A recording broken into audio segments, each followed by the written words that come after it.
Yo, what's up guys, Sam here and welcome to the last video of 2020. Sounds really sad, but I mean, what could be sadder than 2020? So today is actually the 31st of December. Hopefully this video gets out by the end of the year. I'm actually packing for my final shoot of the year. It's going to be a small portrait session for a family.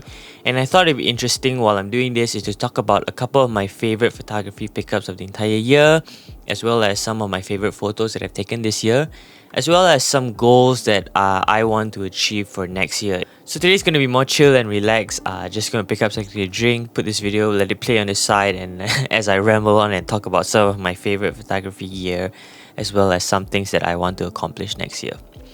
So you might notice this hat that I'm wearing right now. The only reason why I'm wearing it is because I got terrible bit hair.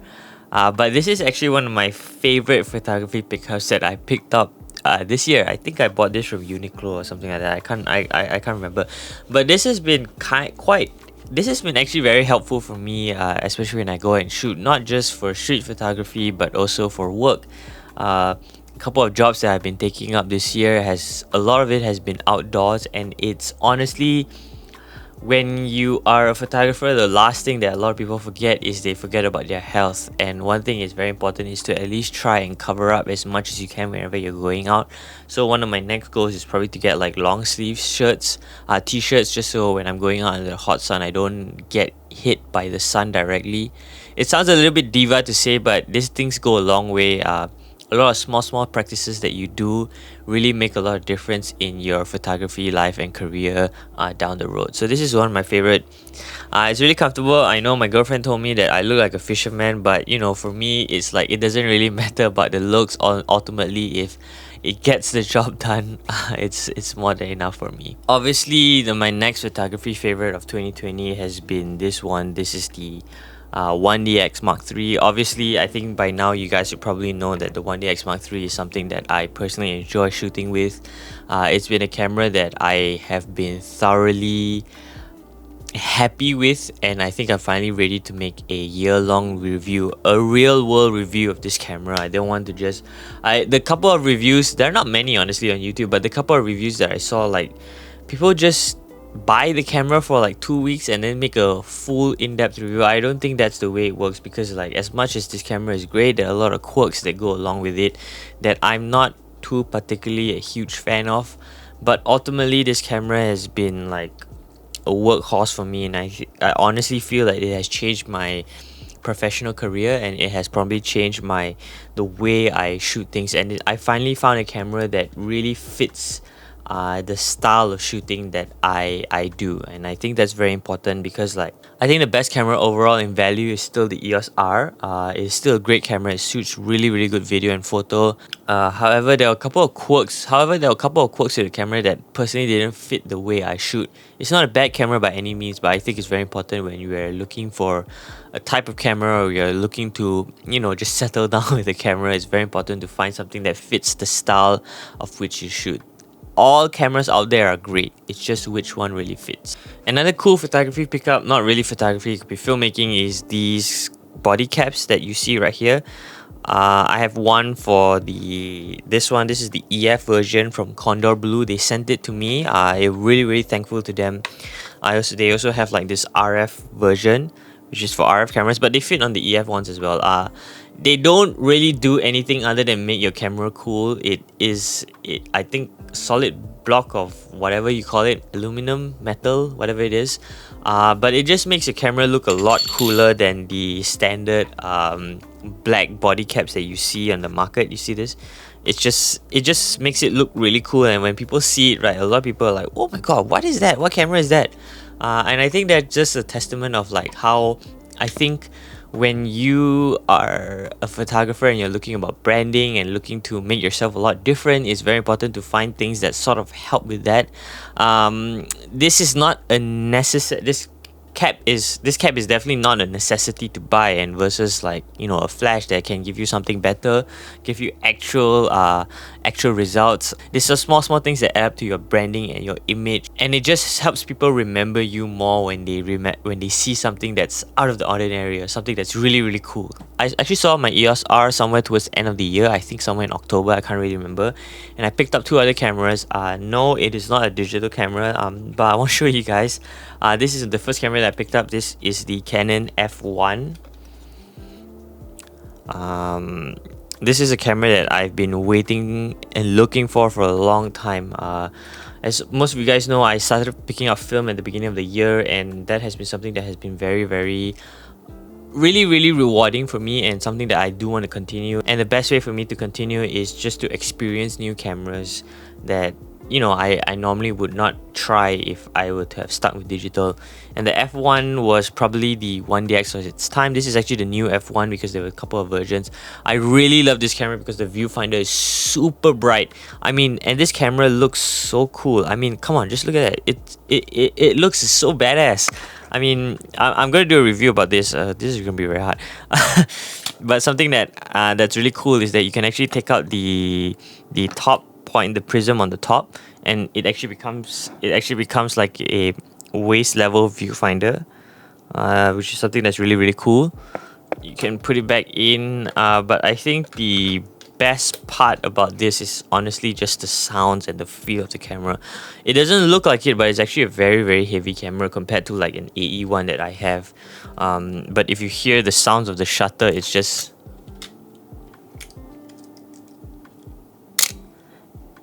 so nice. Wait, let me try it again.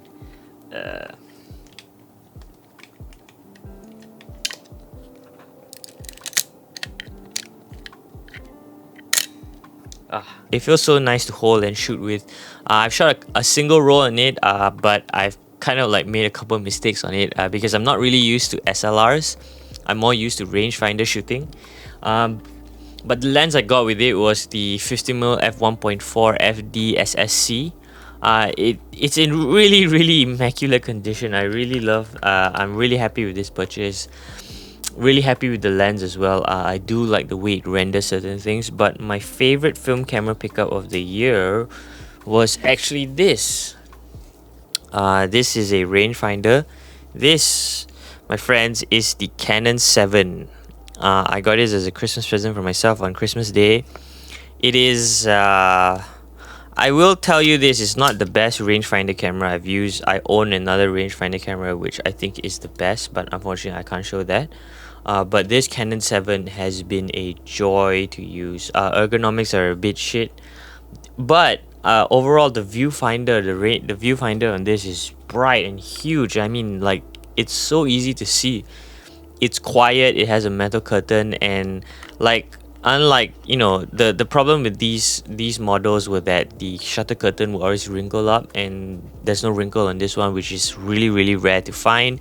Really like this. And the lens that I got with it was this guy. This is known as the, let me see if it focuses. This is known as the Japan Samilux. This is the 50mm f1.4 LTM, and this lens is just amazing. I mean, I've shot a couple of rolls on this, and even wide open for a lens that was made in like the 1950s. I mean, this lens is freaking amazing. It's so sharp. I just did a first impressions video. If you want to watch it, link is down in the description below. It's comparatively, it's such a tiny lens. I mean, like, look at that. This is the size of it. And comparing to my 50mm 1.2, my EF version, wait, I'll show it to you. I mean, look at that. The size difference is huge. And once again, like, for a lens that was made in the 1950s, this is like a gem to pick up. And ironically, it's so funny that these used to be really widely available. I mean, f1.4 lenses used to be widely available. It just blows my mind to think how much photography has changed. You know, now kit lenses, this used to be like a kit lens with the Canon 7, but now kit lenses are like zoom lenses, which I'm not particularly a huge fan of, but I understand as well.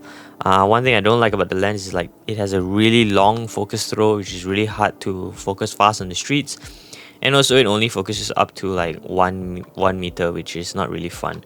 But there is like a close-up adapter which I'm planning to buy, but not really anytime soon. That was like the new camera pickups that I picked up for the entire year.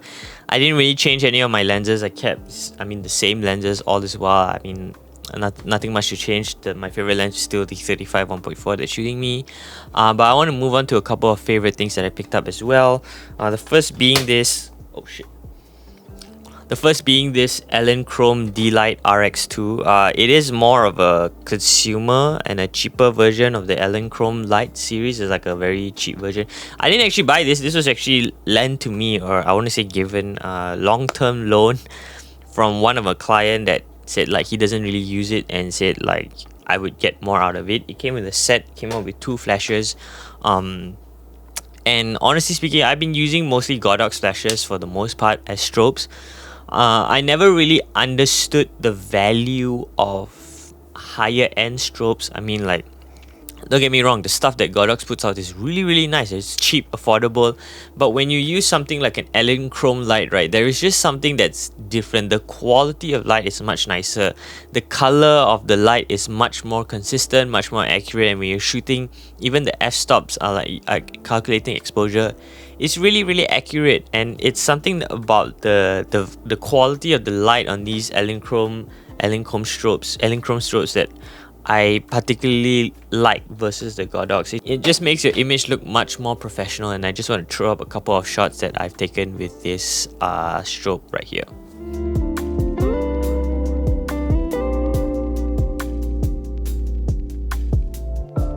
So another thing that I picked up, this was a Kickstarter that I backed up. I'm not so sure you can see. This is called the come on, focus. This is called the Revo Ring. I'll show it to you how it looks like. It's this. It's made by H&Y. So the idea is that you're gonna put this like a universal step up ring, step down ring ish. The idea is that you put like a filter on top of it, and what you can do is you can actually turn it in.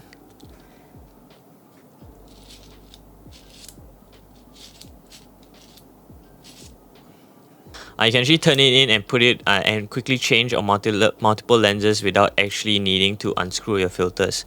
The idea itself is novelty, and I really love the idea. This is actually the first Kickstarter I backed up. However, I am honestly very disappointed with this. The idea itself is amazing. I love the thought of not having to unscrew my filters when I'm switching lenses. But the problem is number one is that this thing needs 2 hands to use. Like, it's tight. And so when I'm using 2 hands, it's like, where am I going to hold my camera if I'm shooting without a strap, or if I'm shooting a tripod, sure. But if the idea of this was made for a run and gun situation, when you need to be fast. So I can't be I don't know how to be holding my camera and my lens at the same time, and and opening opening and closing the filter ring. Another thing is that I'm not so sure if it's just a defective copy, but when you put this on the lens, it doesn't stay on. You just keep screwing and it doesn't stick. So what happens is that sometimes if your filter is a bit too tight, the entire filter ring can actually turn, which sucks, because like this is a pretty pricey step up ring. I'm not gonna lie. It's not super expensive, but I was really hoping that this would solve my problems for switching out filters. Unfortunately, it's not, so that sucks big time. Another pickup of mine is these ND filters from variable ND filter from Moment. I love the red, but I'm not so sure if it gives that much of a color cast. For me, I really love this ND filter. For the most part, I only got a 6:9 because I don't really need a 2:5. I normally shoot. The only reason why I would need a variable ND filter is I'm shooting with my primes outdoors in scorching sun. The filter itself is really light compared to like the other filters that I've tried. It still gives a color cast, not gonna lie, but it's not that bad. And I just love the look of it, and also like you can tell that there are like you can tell what ND you're on the back, which is a bit more accurate, a bit more easier to see versus like if you have to look over your lens to see the markings on the filter itself. Yeah, so I like this filter a lot. I'm planning to do a review about this, so stay tuned, and if you have any questions about that, let me know. A few more photography or video related stuff is this one. These are Wise Advanced CF Express cards. I'm not so sure if the camera's gonna focus. Yeah, these are CF Express cards. Personally, I enjoy these versus the SanDisk ones because SanDisk ones are so expensive. Wise did send these cards to me. Thank you so much, guys. I really appreciate it. It's a little hard to review cards because like you need to put them through benchmarks and things like that, but I don't know how to do those, so I only base off the real world review, my real world experience, and for the most part everything that I've shot on my 1DX has been on those cards and there has been zero problem with them. I haven't had any issues, and so I'm really happy with these cards. So if you're looking for like affordable but fast CF Express cards, check out Wise Advance. I think really highly recommend them.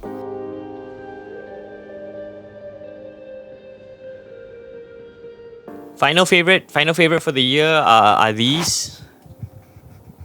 This one. This is the Rode Wireless Go. Probably my favorite microphone of all time. I mean, this is such a versatile microphone. It can be used like on this. It can be just used as the microphone. You don't even need a lav itself. I've hidden this, especially on women. This microphone is really great because like, especially women with breasts, what you can do is you can actually hook it onto their bra here and hide it completely here without having the hassle of going to tape up people, and you know, even the rustling of clothing doesn't really affect this. So this is an amazing mic. It's super versatile. If I could have one complaint about it, is that number one, the battery life. I wish it was a little longer. Number two is that I wish it was smaller. If it was smaller, like half the size, this would be the best mic for everybody to pick up, hands down. But yeah, Rode Wireless goes really fantastic. The three of them. Really love the microphone. So yeah, those are some of my photography pickups, my favorite ones throughout the year. I didn't really get much gear this year. Obviously for obvious reasons, you know, you can't just go spending gear and spending shit that you want all the time. I did pick up a lot of new films. I have a fridge, okay, not really a fridge stock lah, but I have quite a lot. I'm very proud of that. Planning to shoot those in 2021. But right now, I just want to share a couple of my favorite images that I've taken throughout the entire year.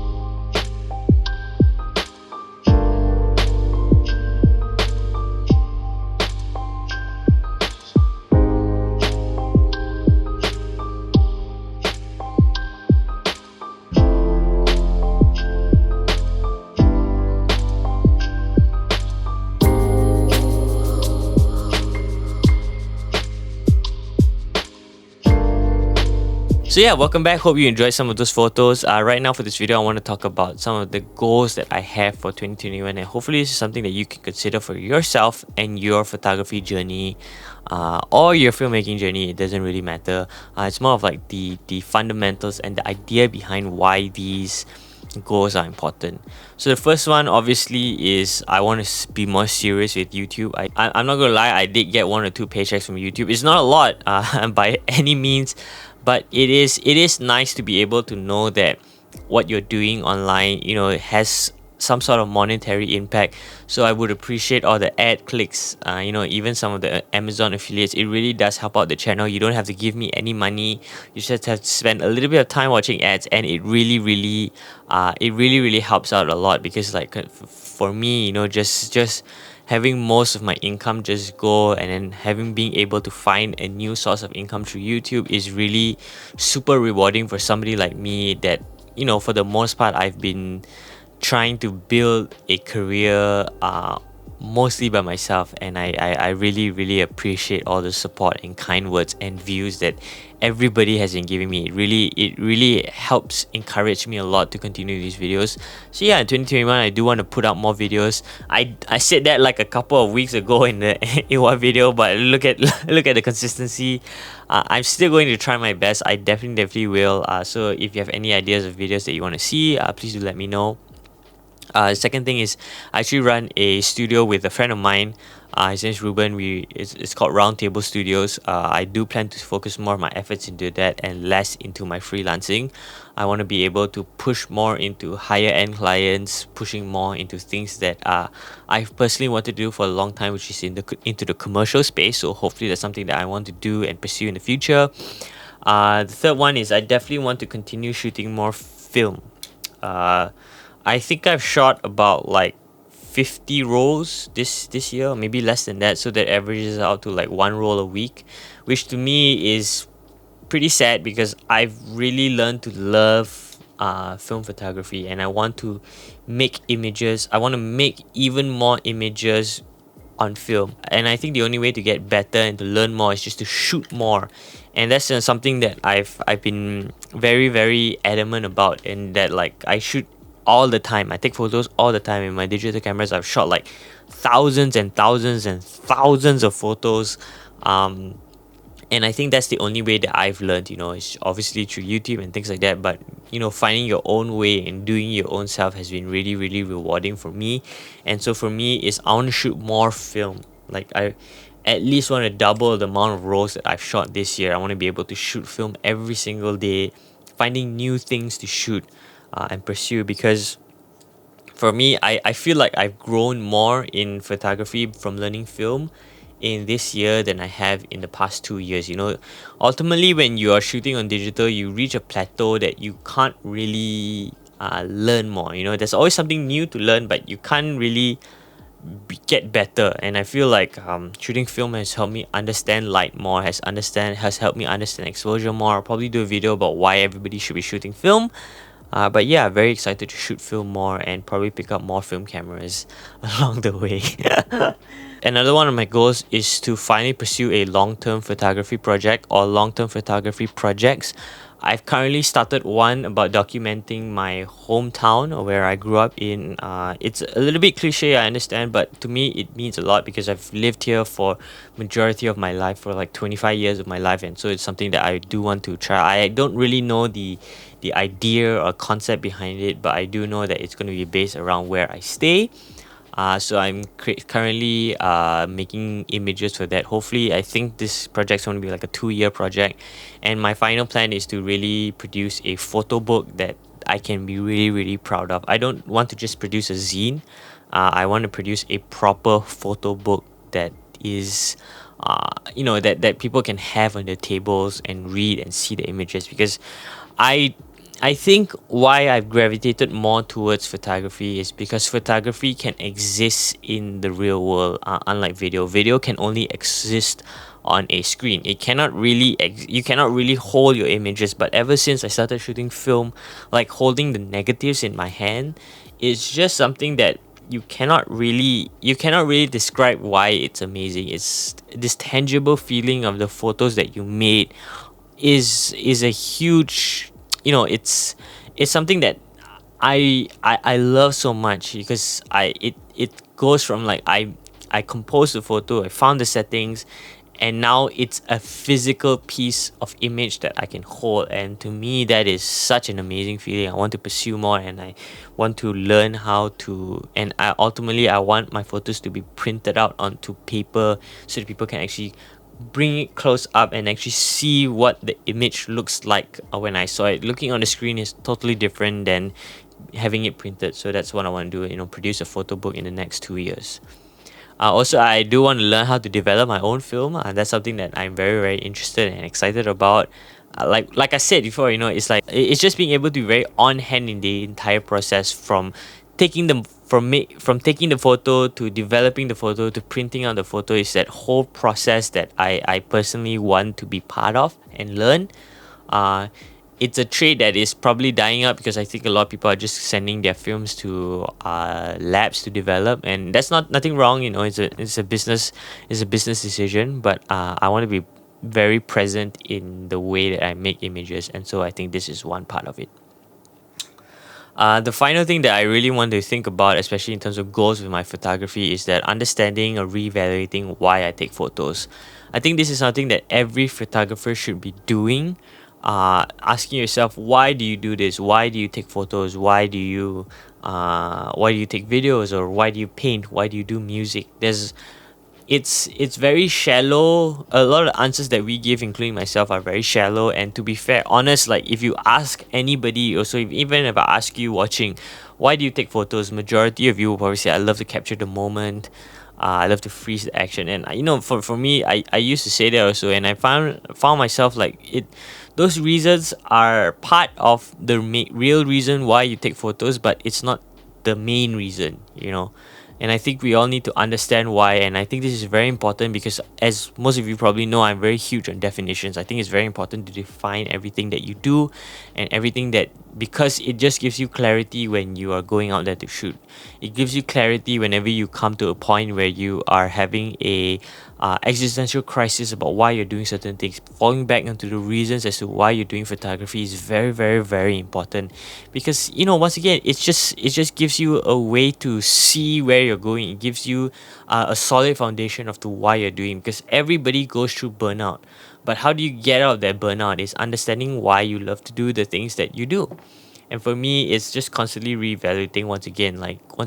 For me, unlike other people, I'm very blessed to be able to work and have my passion be photography. And it can be very difficult because you mix the line in between work and your personal life. For a lot of us, having work-life balance means like work is work, your personal life is personal life, but mine are intertwined. You know, so it can get very discouraging, or you can get burnout much more easier because you're doing literally the same thing from night to morning. And so how do you live with that? And I've had a couple of my burnouts this year as well, and I guess I just want to reevaluate why. I also got signed on as a Canon Youth Ambassador again for 2021, so that's a really, really cool opportunity. I do plan to do more camera reviews, lens reviews, if they actually loan me the cameras and lenses. Um, but yeah, very happy to be able to represent Canon once again, Canon Malaysia once again. It's a huge honor, especially for somebody of my age. Um, it really means a lot to me because it's not every day that a huge international brand recognizes you, who is literally a nobody.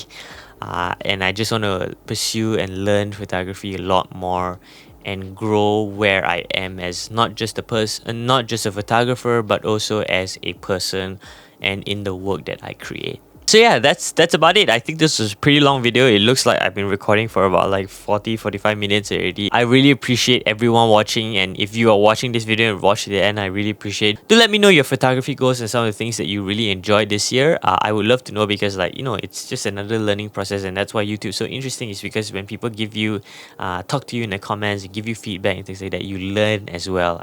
That's something that I really, really appreciate as well. So yeah, thank you so much once again. 2020 has been a shitty year, but at the same time, if we look at the bright side, there have been a lot of good things that have been happening to us. Our story is completely different. Good things have happened to me. Good things have also happened to you, and you know exactly what those good things are. And it's important for us to be appreciative of what we have versus what we could have. I do wish that I had more money to buy like an R5, but I don't because of work, the lack of work, and that's okay. Things happen for a reason, and that's fine. We just have to learn how to live with it and move on, and just work harder for the next year. So happy new year, happy 2021. Here's to taking more photos and more memories, and I'll see you in the next one.